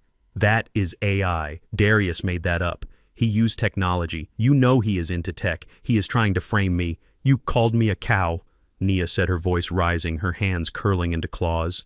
You said you were waiting for my father to die. Nia, listen to me, he shouted, reaching for her. She didn't listen. She exploded. All the shame, all the guilt, all the fear she had felt for the last 24 hours condensed into a ball of white-hot rage. She lunged across the center console. She didn't slap him. She went for his eyes. She screamed a primal sound that tore through the quiet park. She grabbed his hair and slammed his head against the driver's side window. Thud, thud, thud. Get off me, you crazy bitch, Gavin yelled, trying to push her away, but he was trapped by the steering wheel and the seatbelt. You used me, she shrieked, tearing at his shirt, scratching his face, drawing blood. You made me steal from him and you were going to leave me. I hate you. I hate you. The truck rocked violently on its suspension. The horn honked as they struggled against the wheel. It was a brawl, a vicious, ugly fight in a confined space. Gavin struck back, hitting her in the shoulder, trying to get her off. Nia bit his hand, clamping down until he screamed. Lights flickered on in the houses bordering the park. Dogs started barking. In the distance, the wail of a siren began to rise, cutting through the night. The neighbors had called the police, not for a theft this time, but for a domestic disturbance. They were fighting over the wreckage of their lives inside a stolen truck in a public park, and I wasn't there to save them. I had given them the truth, and the truth was tearing them apart. I closed my eyes in my study, imagining the scene. It was necessary. Painful, but necessary. The infection had to be exposed before it could be cut out. And tonight in the dark of Washington Park, the surgery had begun without anesthetic. The sirens got closer. The end of the line was here. The flashing blue lights of the police cruisers cut through the humidity of the park, turning the trees into ghostly shadows. It was not the kind of rescue Gavin and Nia had hoped for. The neighbors had not called for an ambulance or a mediator. They had called for the law. I was not there to see them dragged out of the cab of that stolen truck, but I know the protocol. I know that when officers arrive at a domestic dispute and see blood and broken glass, they do not ask questions first. They separate and secure. Gavin was pulled from the driver's seat, his face scratched and bleeding, his expensive shirt torn open. He was screaming that he was the victim, that his wife had gone crazy, but the officers slammed him against the hood of the cruiser and cuffed him. Nia was dragged out the passenger side, sobbing hysterically, kicking at the air, still screaming about betrayal and lies. She was treated with the same cold efficiency. They were shoved into the back of separate patrol cars, the metal doors slamming shut on their marriage and their freedom. They were taken to the 4th Precinct downtown. It is a grim building that smells of floor wax and old coffee, a place where dignity goes to die. They were processed like common criminals. Fingerprints, mugshots, their personal effects bagged and tagged, Gavin's watch, Nia's wedding ring, everything stripped away until they were just 2 more numbers in the system. They were placed in holding cells, separated by a concrete wall but united in their absolute misery. Nia used her one phone call to call me. It was 3 a.m. when my phone rang. I was sitting in my study, fully dressed, waiting for it. I answered on the first ring. Daddy. She wept, her voice echoing off the cinder-block walls of the station. You have to come. We are in jail. They arrested us. It was a mistake. We were just fighting. Please bring money for bail. You have to get me out of here. It is cold and it smells and I am scared. She sounded like a teenager who had stayed out past curfew, not a 32-year-old woman who had just assaulted her husband in a stolen vehicle. She still thought this was a fixable problem. She still thought I was the safety net. I will be there, I said simply. I did not ask if she was okay. I did not ask for details. I hung up the phone. I stood up and adjusted my tie in the mirror. I was wearing my best charcoal suit, the one I used to wear to board meetings when I was closing multi-million-dollar logistics contracts. I put on my gold cufflinks. I polished my shoes until they shone like black mirrors. I was not going to the police station as a worried father in slippers and a robe. I was going as a man of influence. I was going as a man of business. I picked up the thick file folder from my desk, the one containing the evidence Sloan and I had compiled. I walked out to my car, the cool night air filling my lungs. I felt a strange calm. The chaos was over.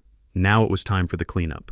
When I walked into the precinct, the desk sergeant looked up from his paperwork. He saw the suit. He saw the way I walked. He sat up straighter. This is the power of presentation. If you look like you own the place, people assume you do. I am here regarding the arrest of Gavin Miller and Nia Coleman, I said, my voice projecting clearly across the room. The sergeant checked his computer. Yes, sir. They are in holding, domestic disturbance and assault. Bail has been set at $5,000 each. Are you here to post it? From the holding area down the hall, I heard a voice. Daddy, it was Nia. It was... She must have seen me through the reinforced glass of the secure door. Daddy, I am here. Please help me. I looked towards the sound. I saw her face pressed against the small window in the metal door. Her makeup was smeared. Her eyes were wild with desperation. She looked at me with hope. She thought the suit meant I was handling business. She thought the folder in my hand was checkbook or legal papers to free her. I turned back to the sergeant. I looked him in the eye.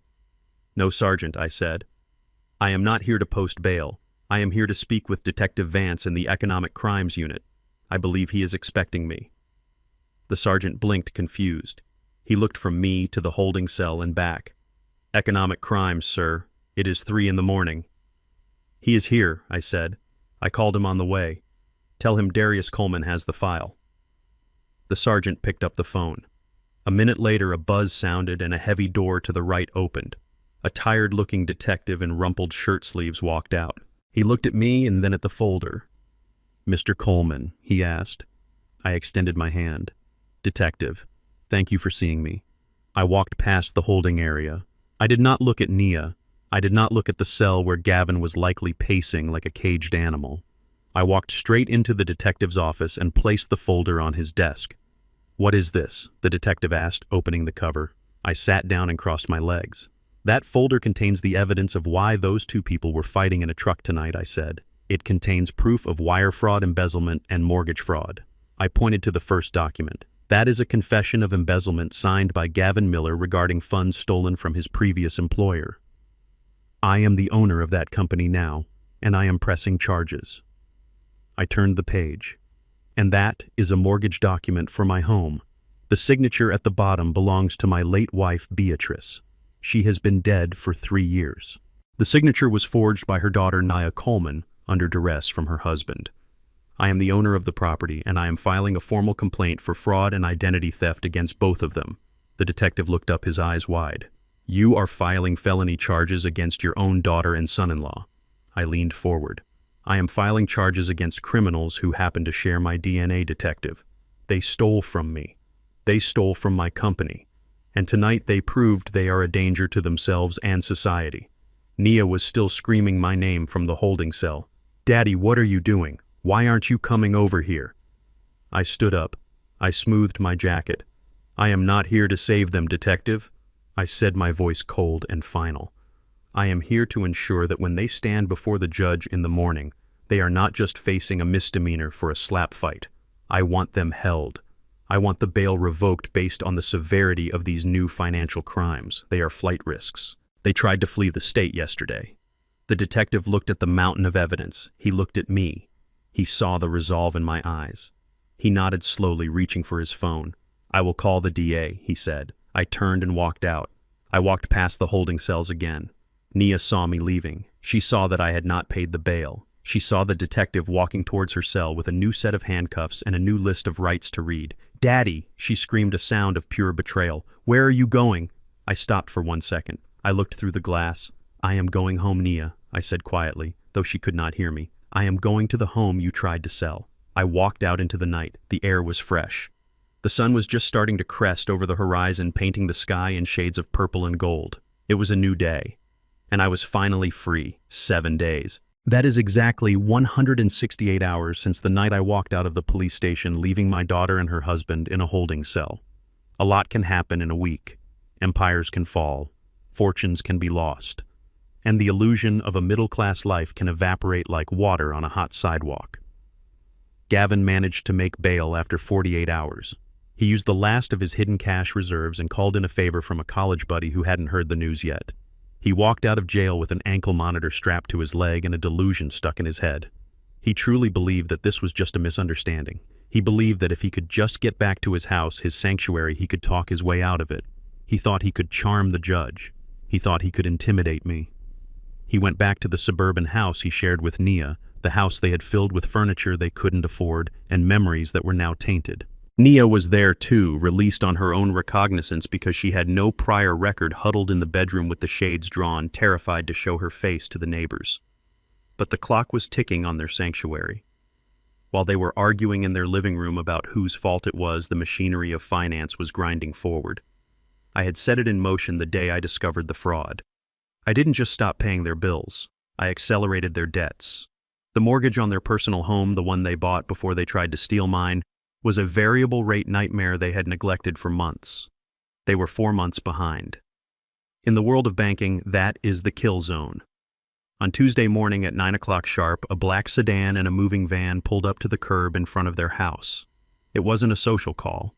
It was the sheriff's civil division, accompanied by a representative from the lender. They walked up the driveway with the heavy, purposeful steps of men who have a job to do and no patience for tears. They pounded on the door. I wasn't there to hear the knock, but I know what it sounded like. It sounded like Judgment Day. Gavin opened the door wearing sweatpants and a stained t-shirt, the uniform of a man who has given up. When he saw the uniforms, he didn't cower. He puffed up. He tried to summon the ghost of the arrogant stockbroker he used to be.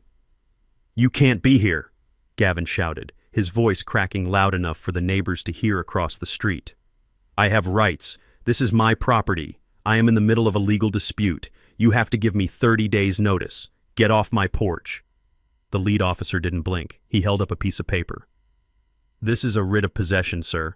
The foreclosure was finalized yesterday. You were served notice via certified mail 3 weeks ago. You ignored it.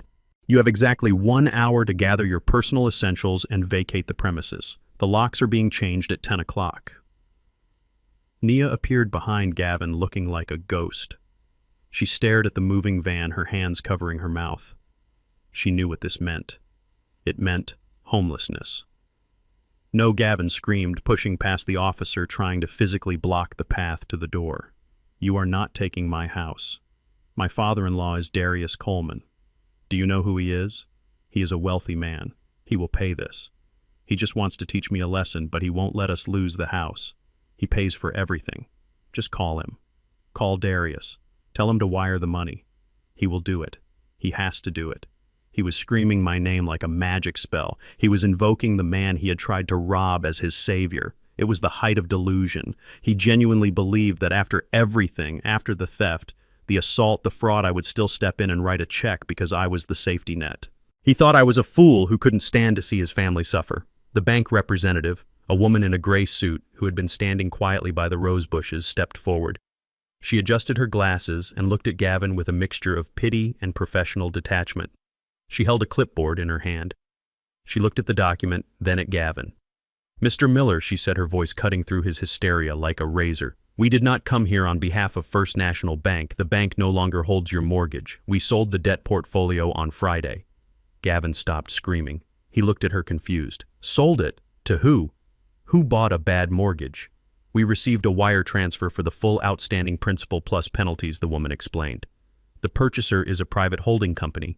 They acquired the deed in lieu of foreclosure, and they instructed us to execute the eviction immediately. They were very specific. No extensions, no negotiations, immediate possession." "Who?" Gavin whispered, the blood draining from his face. "Who is the holding company?" The woman looked down at her clipboard again. "It is a limited liability company registered in Delaware. It is called Justice Logistics LLC.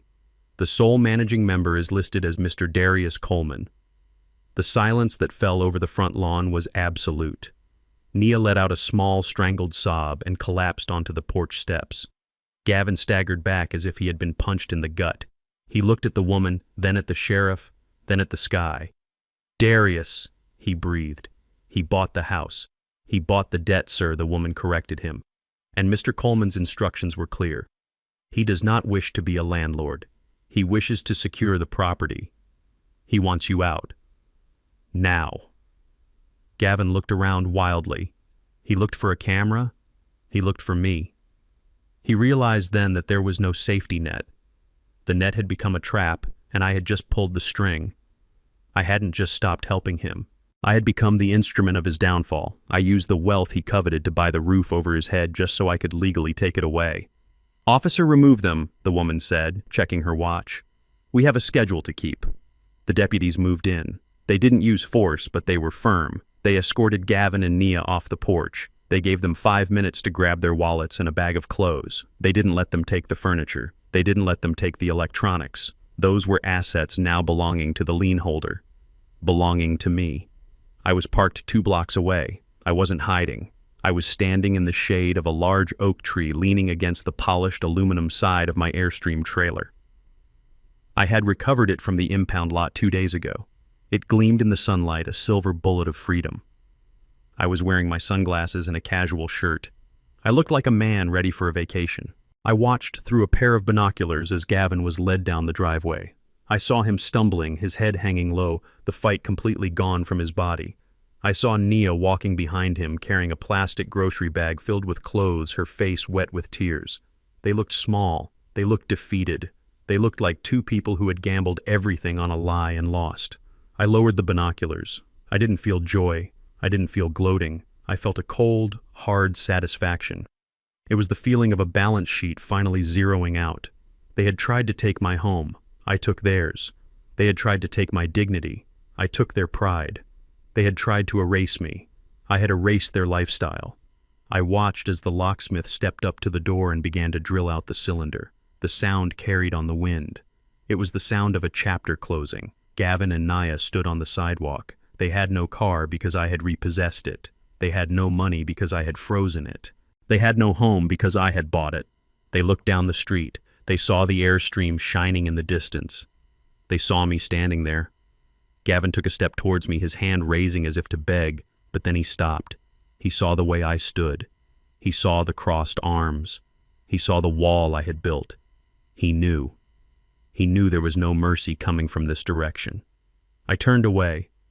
I walked around to the driver's side of my truck. I climbed in and started the engine. The diesel rumble was comforting. I checked my mirrors. I saw them shrinking in the reflection, 2 small figures standing on a curb surrounded by the wreckage of their own choices. I put the truck in gear. I didn't look back again. I had a road trip to take. I had a Grand Canyon to see. And for the first time in a long time, I was traveling light. The baggage was gone. The courtroom smelled of floor wax and stale anxiety. It was the smell of consequences. I sat in the back row, my hands resting on the head of my cane, watching the final act of Gavin's tragedy play out. He stood before the judge, but he was not the same man who had sneered at me in my driveway just weeks ago. The expensive suit was gone, replaced by an orange jumpsuit that hung loosely on his frame. The arrogance had evaporated, leaving behind a hollow shell of a man who realized too late that he was not the smartest person in the room. He was trembling. I could see his shoulders shaking from 20 feet away. The judge was an older woman with eyes that had seen every variation of greed the city had to offer. She looked over her glasses at Gavin, flipping through the thick file of evidence that Sloan and I had provided. She saw the wire fraud. She saw the embezzlement from the brokerage firm I now owned. She saw the mortgage fraud committed against a deceased woman. She saw the assault charges from the night in the park. She saw a predator who had finally been caught in his own trap. "Mr. Miller," the judge said, her voice echoing in the silent room, "your actions show a complete disregard for the law and a profound lack of moral character. You preyed on your own family. You stole from your employers. You physically assaulted your wife when your schemes fell apart. You treated the people around you as resources to be exploited." Gavin tried to speak. He mumbled something about being sorry, about addiction, about pressure, but the judge cut him off with a sharp rap of her gavel. "Save it for the parole board," she said. "I sentence you to 10 years in federal prison for wire fraud and embezzlement, to be served consecutively with 5 years for mortgage fraud. You are also ordered to pay full restitution to the victims." 10 years. The words hung in the air like a guillotine blade. Gavin collapsed into his chair, putting his head in his hands. He wailed a sound of pure despair. He wasn't crying for the pain he caused. He was crying because his life was over. He would miss his children growing up. He would lose his prime years in a cage. He had gambled his freedom on the belief that I was a weak old man, and he had lost everything. As the bailiffs hauled him away, he looked back at me one last time. I didn't smile. I didn't frown. I just watched him disappear through the side door, erased from my life as efficiently as a line item on a ledger. Nia was sitting 2 rows in front of me. She didn't turn around when they took her husband away. She stared straight ahead, her back rigid. She was not wearing an orange jumpsuit. I had spoken to the district attorney. I had used my influence as the victim to request leniency for my daughter. I told them she was coerced. I told them she acted under duress. It was the last act of mercy I had left in me. I saved her from prison, but I could not save her from reality. The custody hearing was short and brutal. It happened 3 days after Gavin's sentencing. We stood before a family court magistrate. Nia stood on one side alone, wearing a dress that had seen better days. I stood on the other side, flanked by my lawyers. The magistrate looked at Nia. "Mrs. Miller, you are currently unemployed. You have no fixed address. You have admitted to participating in mortgage fraud even if you were not prosecuted. You have no means to support 2 young children. Your husband is in prison. Mr. Coleman here is the legal owner of the home the children have grown up in. He has significant financial resources and a clean record." Nia looked at me. Her eyes were pleading. She wanted me to fix it. She wanted me to invite her back in, to give her the guest room, to let her be a mother again. But I couldn't do that.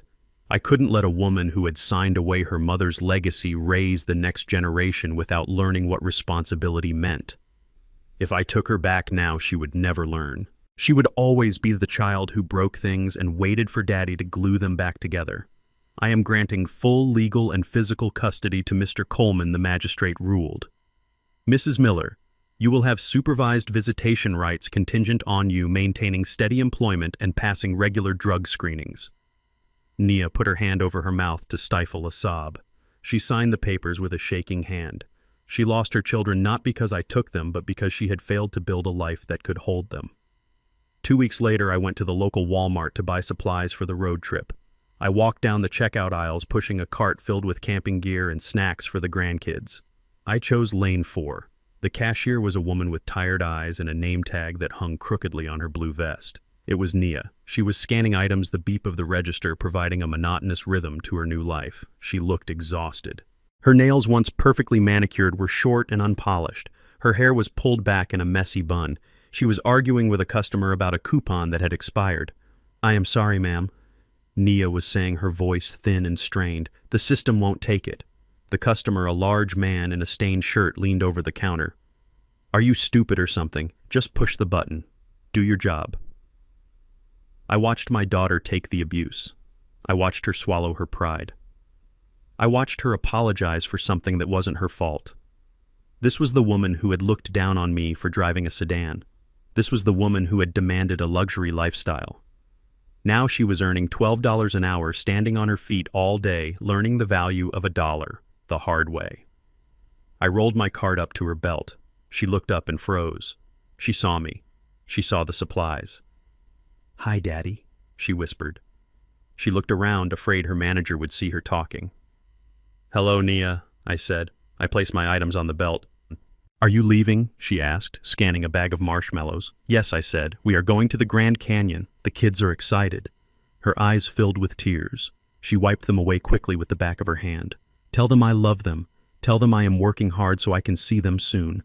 I will tell them I promised." She finished scanning. "That will be $42, she said. I handed her my card. The transaction cleared. I took the receipt. I looked at her one last time. She looked small in that blue vest. She looked like someone who was finally starting to grow up. "Work hard, Nia," I said. "It is the only way out." I walked out of the store into the bright afternoon sun. I walked to the far end of the parking lot where the Airstream was parked, shining like a silver bullet. My grandchildren were inside, their faces pressed against the window, waving at me. I climbed into the driver's seat of the truck. I started the engine. As I pulled out of the lot, I looked in the rearview mirror. Nia had come out to collect carts. She was standing in the middle of the asphalt, shielding her eyes from the sun, watching us drive away. She was watching the life she could have had roll down the highway without her. She was watching her father and her children leave on the adventure she had tried to steal.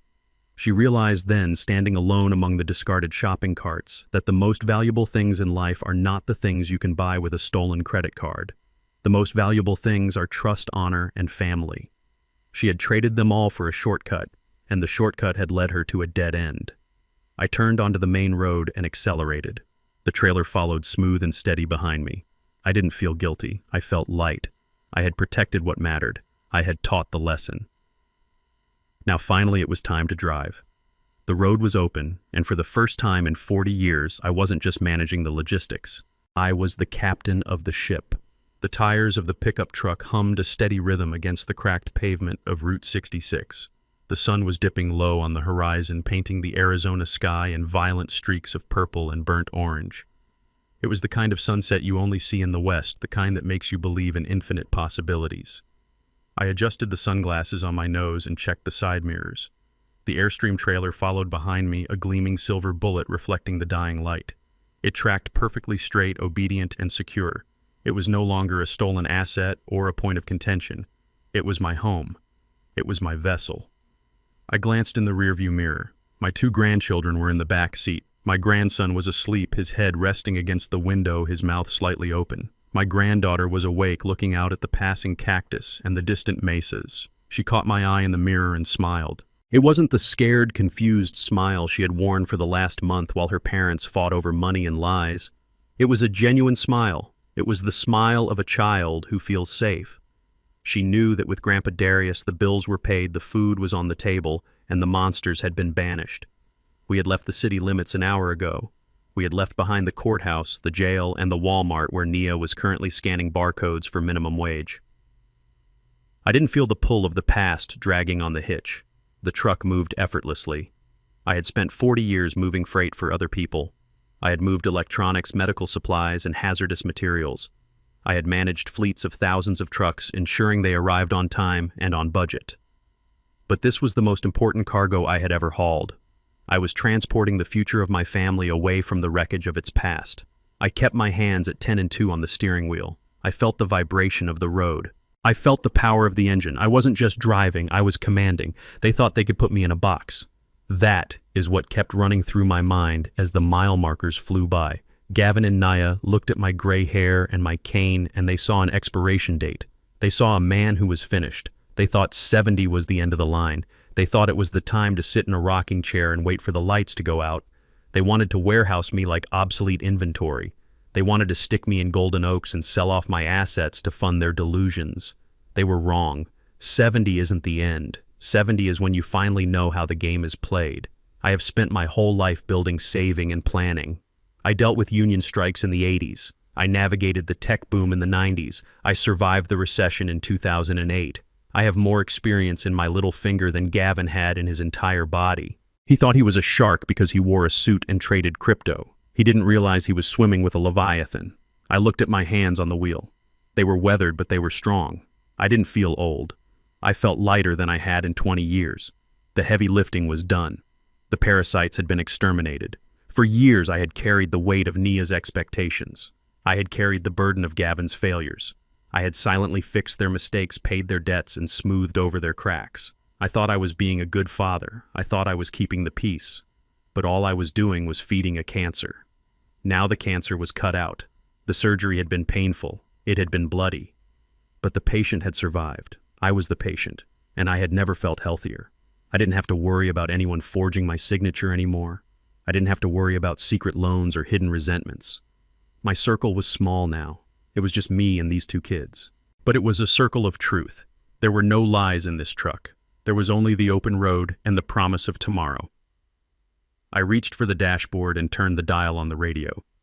I didn't want news. I didn't want chatter. I found a station playing jazz. A saxophone solo drifted out of the speakers, slow and mournful at first, then picking up tempo, becoming complex and defiant. It was Coltrane. It was the sound of organized chaos resolving into beauty. I tapped my fingers on the steering wheel in time with the music. A smile spread across my face. It started small, but it grew until it consumed me. It wasn't a smile of malice. It wasn't a smile of cruelty. I didn't take pleasure in Gavin's prison sentence or Nia's poverty. Those were tragedies, but they were necessary tragedies. My smile was about victory. It was about the supreme satisfaction of being underestimated and proving everyone wrong. They told me I didn't need this trailer. They told me I didn't need this freedom. They tried to take my keys. Well, I still have the keys. I have the keys to the truck. I have the keys to the house. I have the keys to the company I bought. And most importantly, I have the keys to my own life. I looked at the horizon. The sun had finally set, leaving behind a twilight sky of deep indigo. The stars were coming out, millions of them, uncountable and bright. I had promised Beatrice we would see the Grand Canyon. I had promised her we would see the world. I was a little late getting started, but I was keeping that promise. I pressed down on the accelerator. The engine roared a deep, throaty response. We surged forward into the night. My enemies were in cages of their own making. I was out here in the wild. This is Darius Coleman signing off. If you enjoyed this story of justice served cold, please like and subscribe. And remember, never let anyone tell you that you are past your prime. The best miles are the ones you drive on your own terms. See you on the road. There is a dangerous misconception that silence in the elderly equals weakness, or that patience equals submission. It does not. The hardest lesson I learned is that true parenting isn't about enabling a lifestyle built on lies. It is about teaching the crushing weight of consequences. My legacy isn't the money in the bank or the property on the deed. It is the self-respect I refuse to surrender. Family is defined by loyalty, not DNA. If you have to buy your place at the table, you are eating with the wrong people. Sometimes the only way to save yourself is to let go of the hands dragging you down. If you believe respect must be earned and never demanded, hit that like button and tell me in the comments, would you have forgiven Nia?